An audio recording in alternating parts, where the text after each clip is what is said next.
Hey everyone, Once Bitten here with another Warhammer Fantasy Battle Report. This is another game in my ongoing campaign. Last game, some Dark Elves invaded Aquitaine and were driven off, and so this game, the Bretonnia is allowed to return the favor, so the Aquitaine army is invading Grand. And I chose Grand because that's actually the theme of this army, which is, although still Dark Elves, it's actually a different player, much different list. And his is themed as if they come from Grand, so I thought that was appropriate. He only had 2250 points, so I dropped one of my lords, which made sense in terms of the campaign because both of them were killed in the last game. But they weren't overkilled and didn't get killing blow, and so and I won the battle, so technically they could come back. Nevertheless, very similar to my list from last game, but I only have one lord. So anyway, he has harpies on a flank.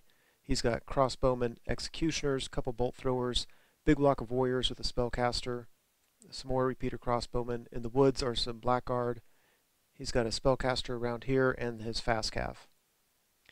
So I've got, it's actually a 6-man small knight errant unit on the flank, trebuchet, archers, knights errant with the infantry banner, knights of the realm, and then Pegasus knights. There's Inquesting knights with my battle standard bearer, Grell Relique, and there's my general on a hippogriff. And with the Grell Relique is a level 2, she's a level 2 Lore of Beast damsel, and she rolled the Transformation of Kadan spell again. So carry over from last game, I really want to get her into fight with the Blackguard, turn her into a dragon, and see what he can do against them.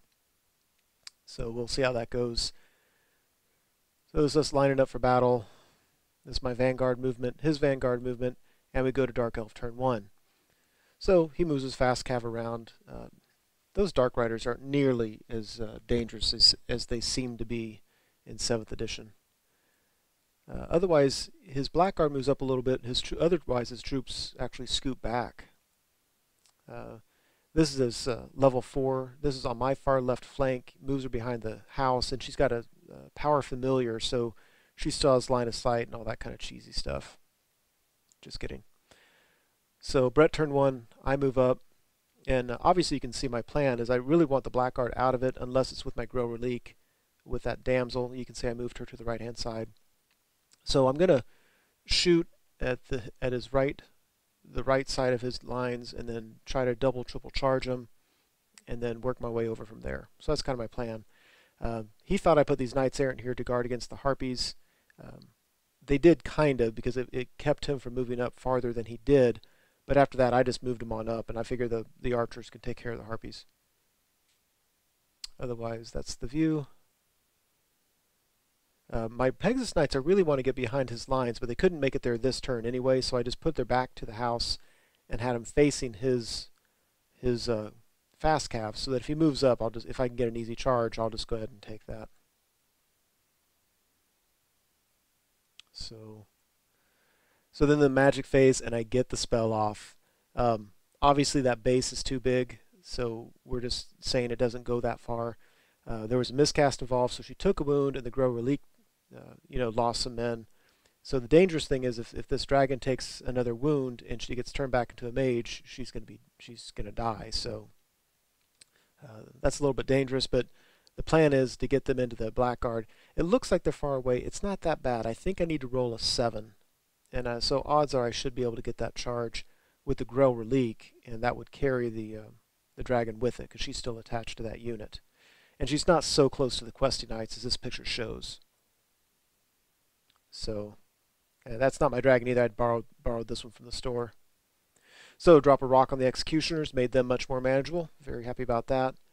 And we go to Dark Elf turn 2. So he backs up with his fast cav, which suits me just fine. Spellcaster comes around the house, and otherwise he backs up, and he is moving forward with 1 unit.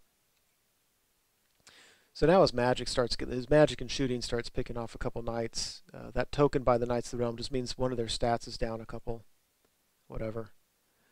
Brett turn 2, I fly my Pegasus Knights to the side just a little bit, get behind the Blackguard. So if I'm going to charge him in the front with a dragon and a Grell Relique, I want to charge him in the back with them later.